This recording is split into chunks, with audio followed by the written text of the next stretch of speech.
the distant future, the year 2000. The distant future, the distant future. I shot this photo when I was on holiday up north this year, but you would have already known that if you've been following me on Twitter or watching my mobile Flickr feed.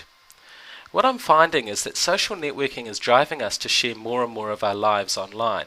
Take Facebook for example.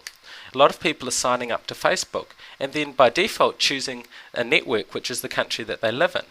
But the default privacy settings allow you to actually share all of your information with other people inside of that network. So in this case New Zealand.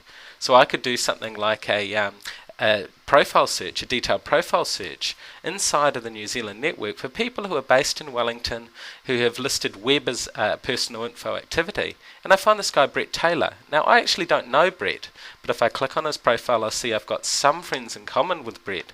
JD, Sue Tyler, Brenda Wallace.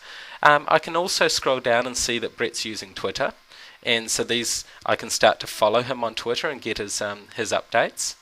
More than that, I know that Brett's uploaded his own profile picture, but if I was to click on photos of Brett, these are all photos that have been uploaded by other people who have then tagged Brett inside of those images. So sometimes we reveal more than we expect. Coming back to this photo that I shot earlier, if I go into Flickr and go into more properties, this is the EXIF information that's uploaded with the image when I sent it to Flickr.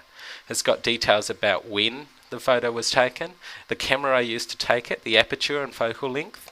And if I click on the camera, the Nikon D70, I see that usage of this camera inside of Flickr is dropping off over the years as it gets older. But if I was to, for example, pick a newer camera phone, say a Nokia N95, I'll see this is a very popular phone.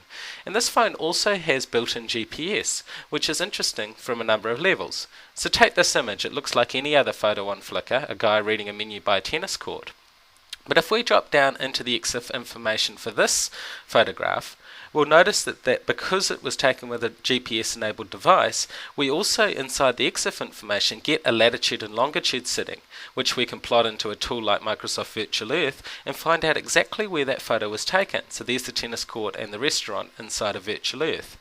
Now, Flickr's a good citizen in the fact that it won't automatically import the GPS information for EXIF, but it is attached to the JPEG file that you send around, so you've got to be careful where you send these things.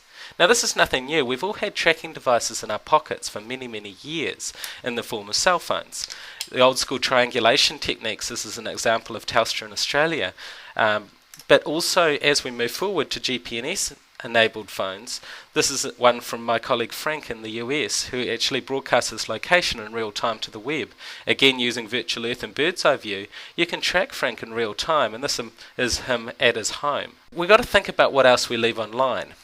What about search history? Well, it used to be okay when you search for something dodgy online that you go in and clear your temporary internet files and then you think nobody's watched what you've done. But for Google, for example, google.com/history, if you log in there, you can actually get access and see what you've been searching for. Now, this only works if you're actually logged into the service, but of course this information is being recorded every time you go online via an IP address or use the service from there. So the question is, where are we going as an industry? Where's our responsibilities? Well, there's been a lot of press in the last few weeks about Facebook being a permanent record, protocols for social networking, and also things like Microsoft joining the OpenID and also the data portability groups to start to address some of the issues that are created when we're leaving the information online. So, why is this important? Well, my daughter's always been online. She hasn't had a choice. I've made that choice for her.